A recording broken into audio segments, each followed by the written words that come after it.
I'm Turk Strongman, current resident at Mindfulness Institute. We are working our way through L.W. deLaurance's The Master Key. We are in Unit 3. We are now at Chapter 22, Lesson 20, Habit, Fixed Habits, Good Habits, Bad Habits. It's the first week in the new year. You write out a check and present it to your bankers for payment. If you watch the cashier closely, you will notice that almost the first glance he gives at your check is in the direction of the date. Why? Why does he do this? Simply because experience has taught him that the probability is that you will have put the date of the past instead of the present year. Now, before I continue here, if you have not subscribed to this channel yet, take a moment right now to do it. At the same time, you can activate the notification bell feature to be apprised of our new uploads here at Mindfulness. Be sure to like and to share this video.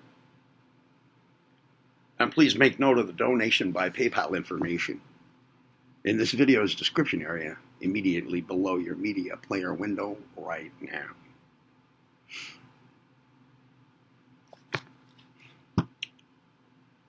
Instead of the present year.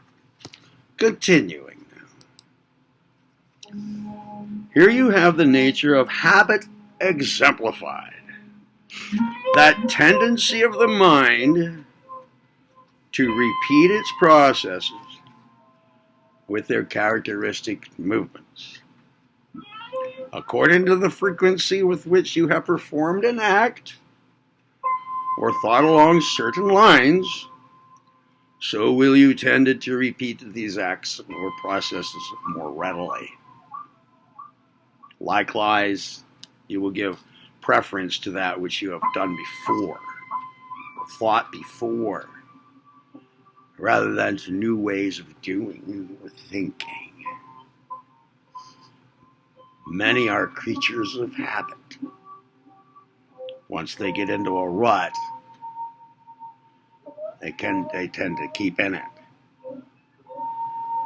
The effect of habit on the plasticity of the brain is like the effect made upon a piece of paper when you bend it or crease it.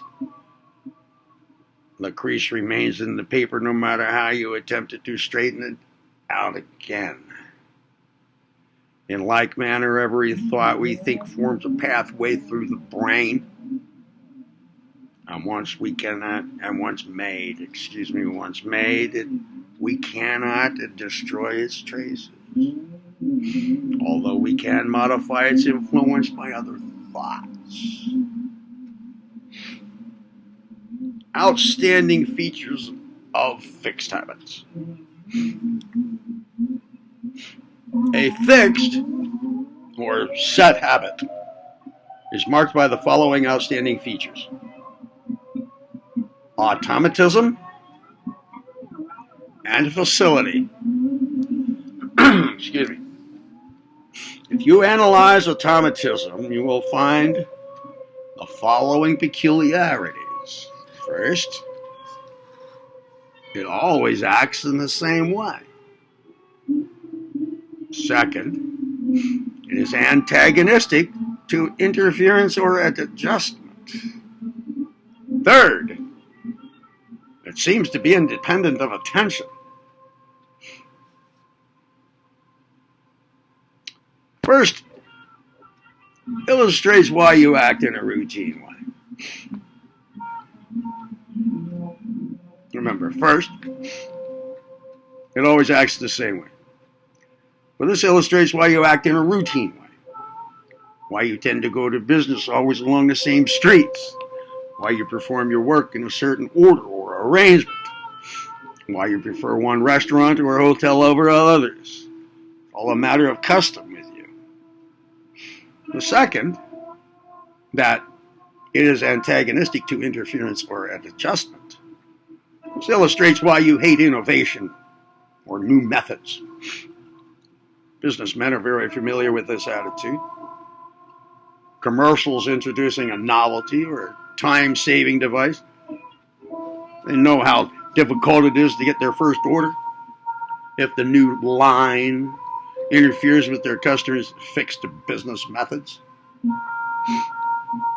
Third, a familiar example of this third, which again it seems to be independent of attention.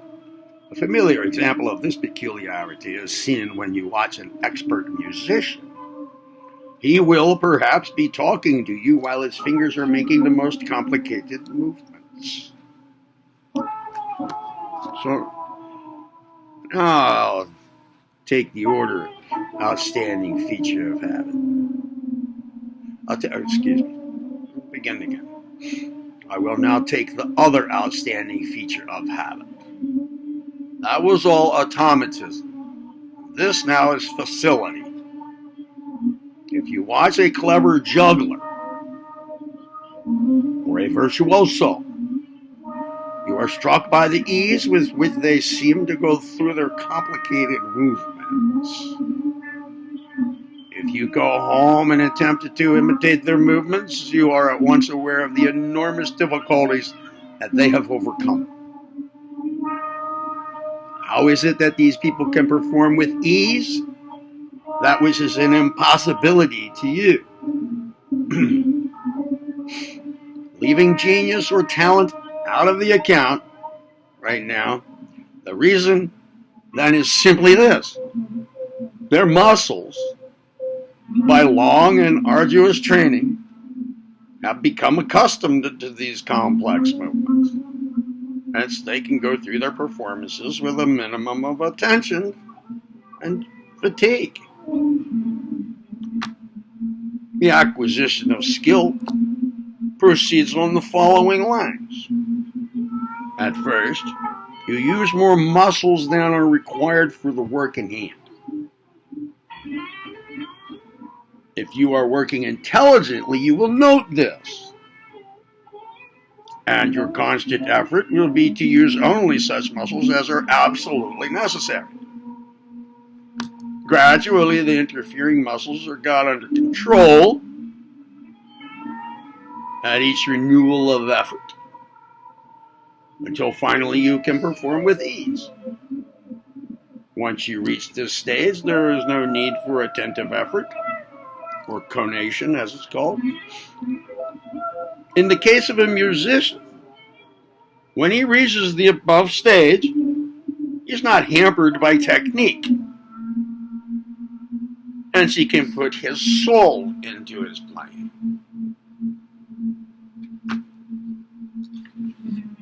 Once he gets to that stage, he's not hampered by technique. He can then put his soul into his playing. The formation of good habits. In forming a new habit, your success will depend greatly upon the strength of its start. A powerful, determined set-off is of prime importance, and the best set-off is when you act upon your impulse of the moment, for at such times the better part of your nature is uppermost. The writer is dealing with good impulses, of course. Habits are formed only in the service of the instincts. Therefore, when you decide under emotional stress to form a new habit, it is essential to act at once while the impulse is with you. Again, you should embrace every opportunity when the impulse returns to strengthen your original resolution, for this will make a strong impression on the neural brain paths. It is important also, once you have turned over a new leaf, to give the new habit constant attention and encouragement. Never say, I will make an exception just this once. Such treatment tends to kill a new habit. For the just once is apt to be repeated on another occasion. The old theological writers used to say, Satan likes a man who will argue with him. once you've made a good resolution, never look behind. Do not begin to wonder if you have done right or if it will turn out all right. Go ahead with it. In forming habits that involve the acquisition of skill, it is of vital importance that the first steps be strictly accurate.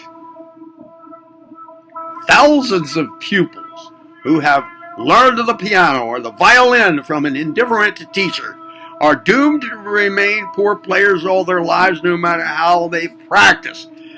Their only salvation is to commence again under a good teacher, and this will entail much trouble, even where the desire to learn is keen. Students will understand the reason of this by a careful consideration of the next section. That next section is called the permanency of habit, and it begins as follows. Dr. Schofield relates in The Unconscious Mind how Harry Houdin, the conjurer, trained himself in the difficult habit of reading aloud while keeping 4 balls going in the air. He did not practice this for many years, and yet after 30 years, found he could still read and keep 3 balls going. It is owing to this permanency of habit that musicians who have been thoroughly trained in their youth and have perhaps drifted into other professions are able to resume their practice years after, with but a slight falling off in skill. A little practice and they soon find themselves able to perform the works of their youth. If you are conscious that you are forming bad habits, you should remember the permanency of habit. We may forget and forgive, but the neurons never forget or forgive. The neurons, it probably is, but it's spelled neurons. Nerve cells, that's what it translates to. We'll call them neurons. We may forget and forgive, but the neurons don't.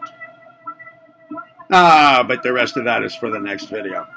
Again, if you haven't subscribed to this channel yet, you can do that right now and activate the notification bell feature at the same time to be apprised of the new uploads here at Mind Voltage.